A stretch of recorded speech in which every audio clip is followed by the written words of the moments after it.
संपदा the resource channel में आपका हार्दिक स्वागत है।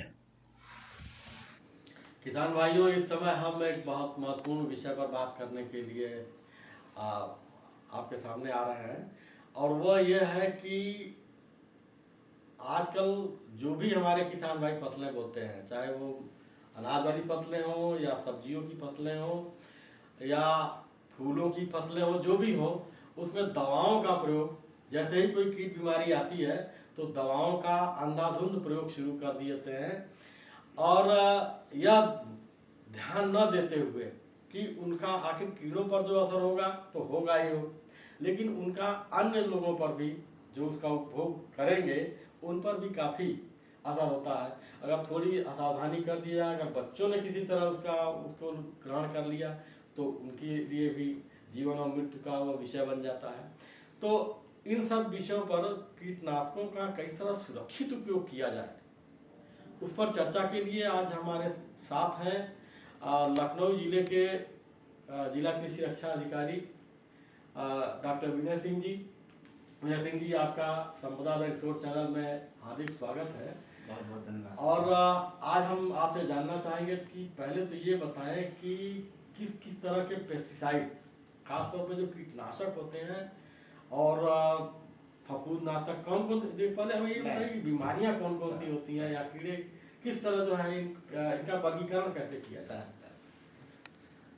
सर, प्लांट प्रोटेक्शन जैसे फसल सुरक्षा या कृषि रक्षा एक बहुत बड़ा टर्म है जी, जिसमें आप खरपतवार से लेकर के और चूहे तक जो खेत में लगते हैं उन तक हम जो है आते हैं। हाँ। पूरा एक बड़ा ब्रॉड स्पेक्ट्रम में।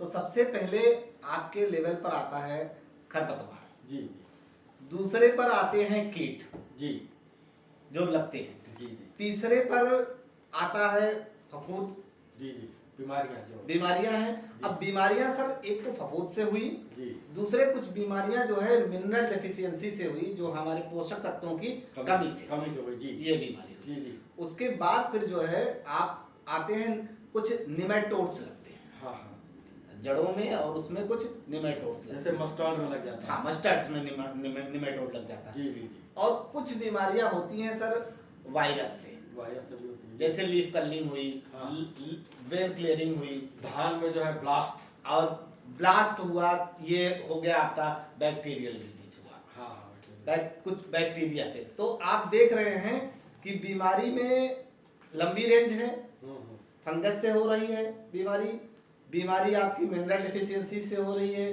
बीमारी आपकी बैक्टीरिया से हो रही है, बीमारी आपकी वायरस से हो रही है जी, ठीक है। ये तो बीमारी के टाइप के वो हो गए। और कीड़े हमने बताए ही आपको जी।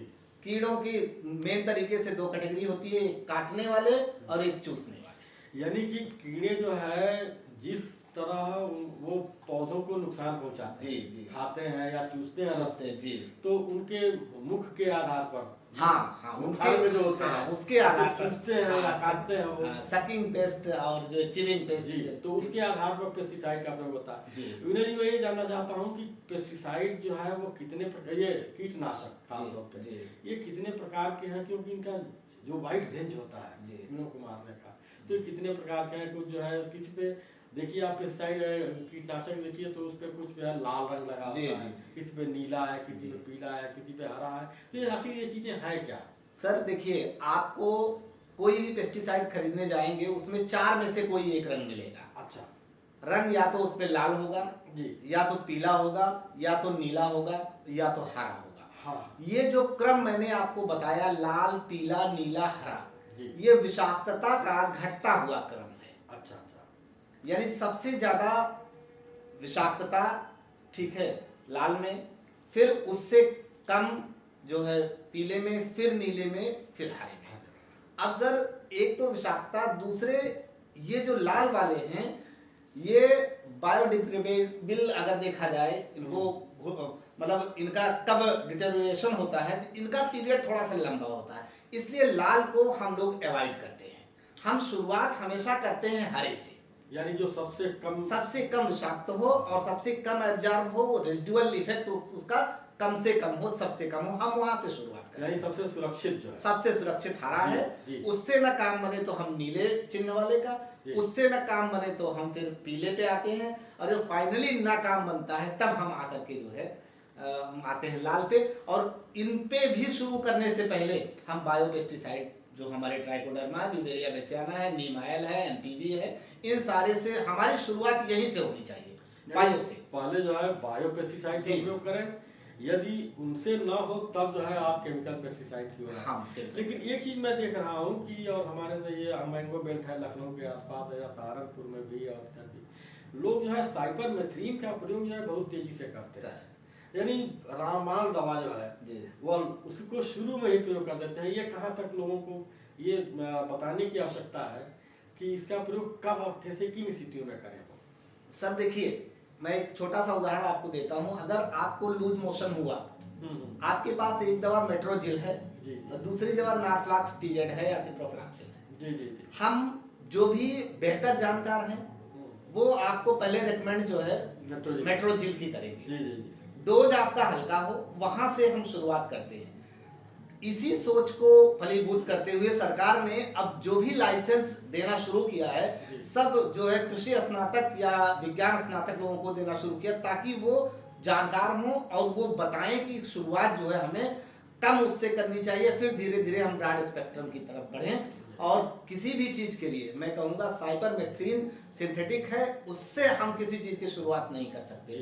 शुरुआत जैसा कि अभी सर ने बताया था, डाइमेथोएट से हम करेंगे शुरुआत, इमिडाक्लोप्रिड से हम करेंगे शुरुआत। और जब इन सारी चीजों से समस्या हमारी खत्म नहीं होती सर, तब हम आकर के सिंथेटिक रसायनों पर आते हैं। चाहे आपका जो है साइपर हो, चाहे मैमेक्टिन हो, जो भी हो, सिंथेटिक पे हम सर लास्ट। यानी कि हमें सावधानी ये रखनी चाहिए कि हम कम जो हानिकारक है जी, यानी खतरनाक जो है वो कम वाले जो है उनसे शुरुआत करें और रामबाण का प्रयोग बाद में करें। सबसे पहले तो सर जैसे सर ने बताया था कि नीम ऑयल अगर आप डालते हैं प्रोफाइलैक्टिक मींस में बचाव के तौर पे, उससे बढ़िया कुछ नहीं। हम वहां से शुरुआत करते हैं तो कीड़े को तो ऑलरेडी अरुचि रहेगी, वहां बैठेगा ही नहीं बैठेगा। बिल्कुल ठीक बात है। हम नीम ऑयल की सबसे बड़ी खासियत है वो किसी को हार्म नहीं करता है।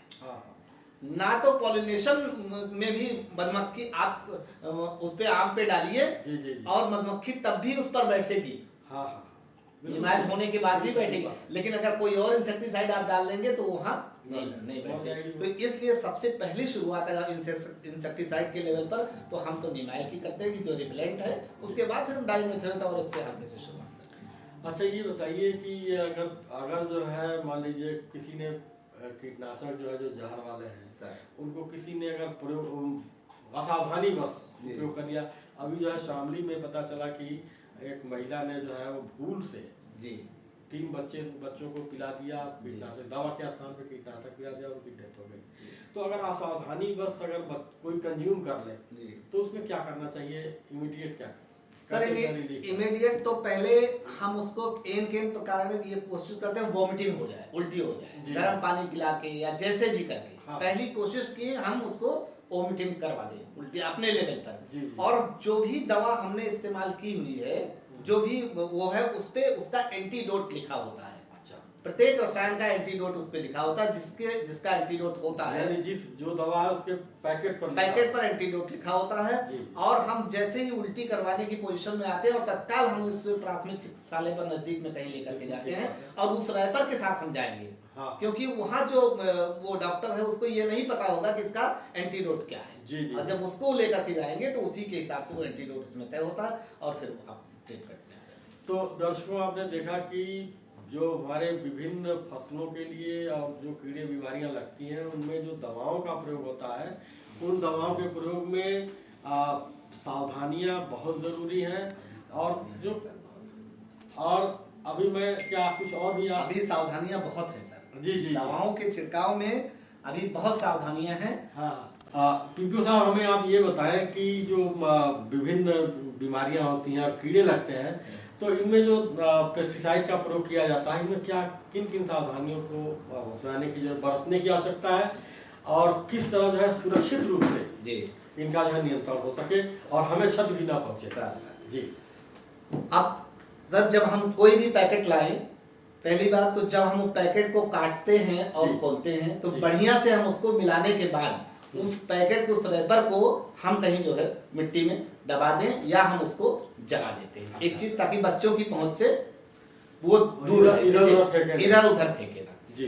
अब उसको सबसे बड़ा काम होता है उसकी मिक्सिंग का, मिलाने का। और जो हम पानी इस्तेमाल कर रहे हैं, अगर मैं हर्बिसाइड पे मैं आपको इफेक्ट बताऊं सर, अगर आपने नल का पानी जो आप पीते हैं उसकी जगह पर आपने कोई भी पानी इस्तेमाल कर लिया, गड्ढा है, नदी है, तालाब है, कहीं से पानी इस्तेमाल कर लिया, तो हर्बिसाइड का इफेक्ट 30% रह जाएगा। 70% उसका इफेक्ट का।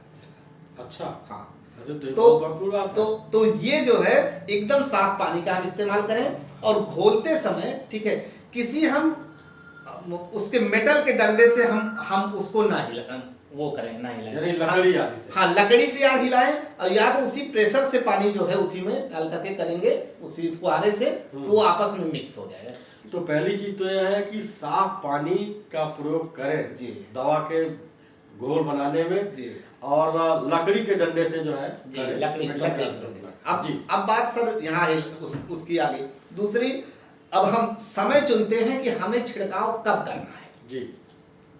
हमें सुबह करना है कि हमें शाम करना है कि हमें दोपहर में करना है।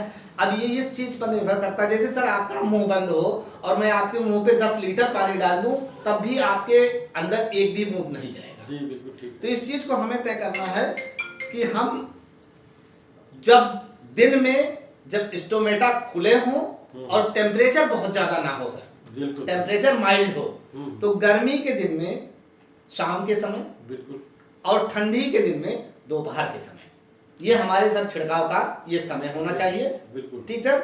और हम हमेशा छिड़काव हवा की चलने की दिशा में करेंगे, हवा से चलने की दिशा में करेंगे, और वेल इक्विप्ड होकर के हम जाएंगे, मास्क लगाए रहेंगे जो हमारे नाक और मुंह को कवर किए हो, कागल्स आंख वाला, क्योंकि कुछ दवाएं ऐसी होती हैं कि आपकी आंख में वो करते हैं, और ग्लव्स हम लगाए होते हैं। बढ़िया से हम उस समय उसको छिड़काव करेंगे और टाइम देख करके करेंगे सर, तो उस छिड़काव में कहीं कोई दिक्कत आपको नहीं आएगी। यानी कि जब टेम्परेचर स्टोमेटा खुले हो जी सर, यानी कि गर्मी में शाम के समय जी, और सर्दियों में दोपहर के समय, यही समय जैसे दोपहर के समय। हाँ सर, छिड़काव पर से। अब उसमें कोई एक सवाल ये भी बन सकता है, कहेंगे कि गर्मी में दोपहर के समय भी तो स्टोमेटा खुले रहेंगे या सुबह के समय खुले रहेंगे। हाँ। तो सर दोपहर के समय टेम्परेचर इतना ज्यादा रहता है बिल्कुल कि वो जो है आपकी दवा जो है ज्यादा इवेपोरेट कर जाएगी। हाँ, इवेपोरेट कर जाएगी और बर्निंग भी हो सकता है। तो ये ध्यान रखना है। और दूसरी चीज है हवा की दिशा में करना, हवा की दिशा में करना, क्योंकि विपरीत में अगर करेंगे तो आपके ऊपर ही जो आप हमारे ऊपर आ जाएगी। और ग्लव्स पहन लें, उस पर चश्मा लगा लें, और मुंह को भी जो है सुरक्षित रखें। एक महत्वपूर्ण बात सर, हम जब भी छिड़काव करें जी, तो जिस हम स्प्रे मशीन से कर रहे हैं हाँ, ठीक है, उसको बहुत अच्छे ढंग से धुल करके साफ करके करें। अब वो मैं इसलिए कह रहा हूं, जैसे आपने खरपतवार नाशी का प्रयोग किया, मान लीजिए आपने चौड़ी पत्ती खरपतवार नाशी का प्रयोग आपने गेहूं में कर लिया, और उसी को बगैर ढंग से धुले हुए उसी में आपने सरसों के लिए में माहो के लिए आपने डाइमेथोएट या इमिडाक्लोप्रिड का आपने घोल बनाया और छिड़काव कर दिया, तो पता चला अगले 3 दिन बाद आप देखते हैं आपकी पूरी फसल जो है झुलस चुकी है।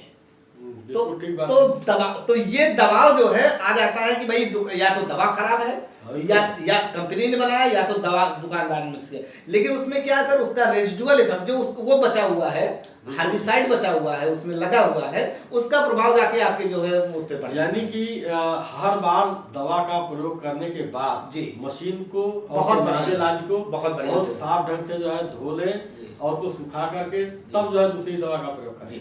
एक चीज सर, और सबसे बड़ी बात जो है कि दवा में एक वेटिंग पीरियड होता है सर, प्रतीक्षा अवधि, कि किस दिन प्रयोग करने के कितने दिन बाद हम उस पदार्थ को खाने में ला सकते हैं। हमारे हिंदुस्तान में जो रेजिडुअल इफेक्ट मिल रहा है उसके पीछे ऐसा नहीं कि हम बहुत प्रयोग कर रहे हैं, प्रयोग के लेवल पर अभी हम वर्ल्ड में किसी के सामने, आप पूर्वी एशियाई देशों में 7 किलो पर हेक्टेयर है, अमेरिका में 3-3.5 किलो पर हेक्टेयर है, यूके में 2.5 किलो है, और आपके यूरोपियन में करीब 2-2.5 किलो है, और हम 614 ग्राम ऑल ओवर इंडिया लेवल पर है, 416 ग्राम यूपी लेवल पर है। यानी कि हम अभी पेस्टिसाइड का बहुत ज्यादा प्रयोग नहीं कर रहे हैं, लेकिन उसका ढंग हमारा सही नहीं है। यस नहीं पीपीओ साहब, हम एक चीज को बहुत अंडरमाइन करते हैं सर। आप अभी सही समय चर्चा कर लेंगे थे। अच्छा अच्छा। तो ये जो है ध्यान देने की बात है कि कब जो है उसका प्रयोग किया है और कितने दिन में उसका उपभोग कर लेंगे। क्योंकि जो है जैसे भिंडी है, गोभी है, बैगन है, लौकी है, जो सब्जियां बहुत तेजी से बढ़ती हैं और बाजार में तुरंत आती हैं 2-3 दिन में, लेकिन किसान दवाओं का भरपूर उपयोग भी करते हैं। तो उसका जो है जो रेजिडुअल इफेक्ट दवाओं का वो असर उपभोक्ताओं को हो सकता है। तो इस लिहाज से जो है जरूरी इस बात की है कि इसका डेट वाइज ध्यान दें कि किस दवा का कितने दिन बाद जो है हमें छिड़काव करके, मतलब कितने दिन बाद उसको तोड़ करके हमें यूज करना है। बिल्कुल ठीक। ये आपको किसी भी उसमें सबसे ज्यादा बचाव आपको यही वेटिंग पीरियड का करना है। बिल्कुल ठीक बात कही आपने।